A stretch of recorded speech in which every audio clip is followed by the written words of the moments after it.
For too long, the story of neurodivergence has been a story of deficit. Clinical labels, diagnostic manuals, and social systems have often focused on what is missing, what is broken, what must be corrected. This deficit lens has shaped the stories told about neurodivergent people, defining them through lists of symptoms and presumed impairments. Yet this framing is neither inevitable nor neutral.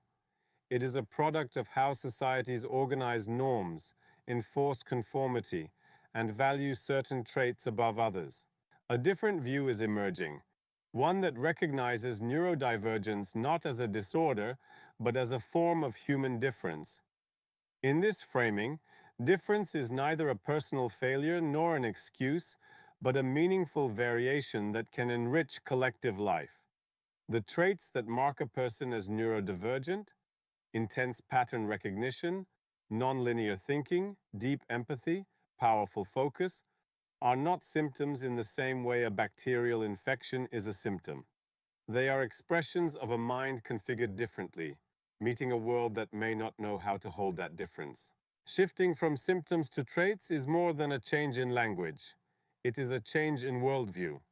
It invites us to ask, what happens if these differences were welcomed, supported, and celebrated rather than pathologized? What possibilities would open if neurodivergent people did not have to constantly mask, camouflage, or contort themselves to fit? This reframing suggests that many so-called deficits are, in fact, adaptive strategies or under-acknowledged capacities that flourish when given appropriate context and respect. This perspective goes beyond identity politics.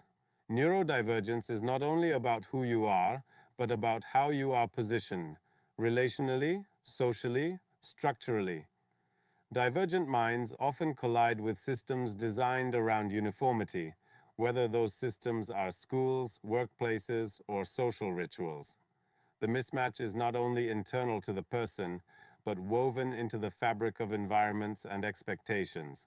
In this sense, neurodivergence functions as a kind of social catalyst, revealing where redesign is needed to support true belonging. Inclusion, in this view, is not about making people squeeze themselves into systems that do not fit them. It is about remaking systems themselves. When neurodivergent experiences are treated as valuable perspectives, they can challenge structures built on speed, productivity, or shallow measures of success. They can push communities to prioritize flexibility, kindness, and authentic accessibility.